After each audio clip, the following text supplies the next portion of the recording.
Hello everyone, hope everyone's having a good day. So today I'll be talking about deaf gain versus hearing loss. So to start off, who created the idea of deaf gain? Well, two scholars from Gallaudet University, H. Dirksen Bowman, PhD, and Joseph M. Murray, PhD, started research in 1998 about the positive effects of being deaf. Then according to Berkeley City College in 2005, the term was coined by a British performing artist who came to visit.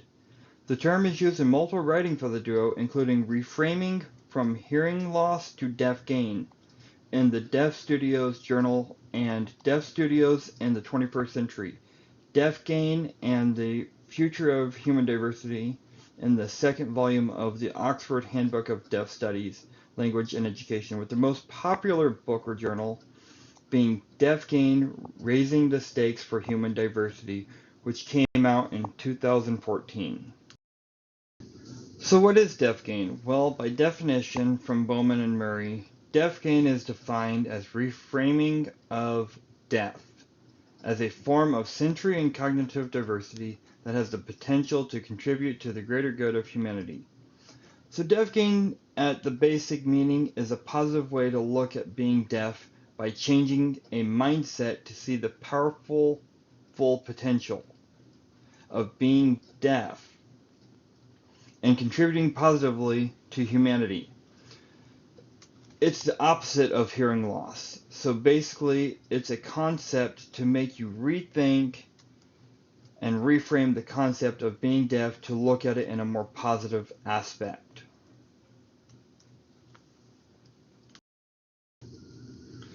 So why deaf gain? Well, because hearing loss implies a negative connotation about being deaf. But deaf gain implies a positive connotation about being deaf. There are people that are judgmental or confused about this concept based on a purely ideological view of deafness, since those people only see the world in the form of sounds. They know cars make sounds when you start them or drive them, and when something's wrong, the sound changes. These people know that music makes a sound. Your heartbeat makes a sound. But what negative thinking people do not think about is that sound makes vibrations, and when one sense is lowered, your other senses are higher. So while music may make a sound that some deaf people may not hear at all, the vibrations they can feel. And that's a sound to deaf people, so they can hear the car or the music. They also have visual changes that make a sound and show expression and emotions. Having deaf gain implies you have a distinct perspective of the world. You are willing to fight the status quo. So, to reiterate, having deaf gain implies you have a strong, deep, and meaningful knowledge in deaf culture and in deaf community. You're aware of deaf history, language, and your deaf identity, to name a few, which are all positive benefits of being part of the deaf community that you may not have had access to easily if you were hearing or mainstream, at least not without some form of difficulties. Hearing loss, on the other hand, as mentioned previously, is a negative connotation about being deaf. Most deaf people do not like the term hearing loss, and even more hearing impaired, because it implies a negative link that because deaf do not hear the same, that they are less of a person or not equal to other people, and that they are lacking. Even if that's not the case, that's how it's taken. You see, saying hearing loss is based only on a medical aspect. It does not take into consideration the journey, the challenges. It does not take into consideration the culture or community. The ASHA mentions that some of the negative effects of hearing loss in children include or can lead to delayed speech and language skills, learning problems in school, feeling bad about themselves, having trouble making friends.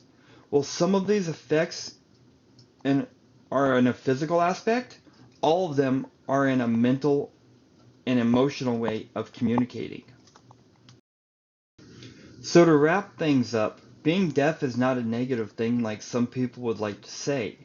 It's a positive thing. Having deaf gain shows you have no problem challenging the status quo of the given norm, and that you are willing to fight for what you know you need to communicate. An example I often think of is back in 2017, maybe 2018. I was going to Hawkeye Community College. It was my first time going to school and actually getting the accommodations I needed as a deaf person. One of my instructors, Kruger, who was teaching me fluid power applications for robotics, came up to me after he saw me struggling and standing there confused. He knew I was deaf but was not aware how severe it was, and it did not matter though, because he tapped me on the shoulder, then grabbed my hand, placed it on a hydraulic hose, and had written down, "Can you feel the vibration?" I signed and said yes. He then said, "That's what you're looking for." I was like, "Oh."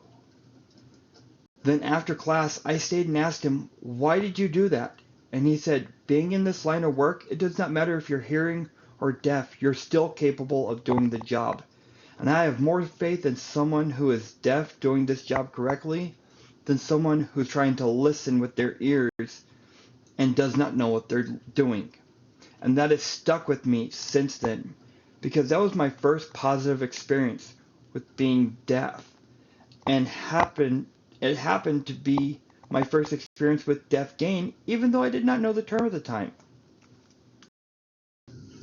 I want to thank you all for being open-minded and listening. These are my sources if you're interested, and thank you again for a wonderful semester.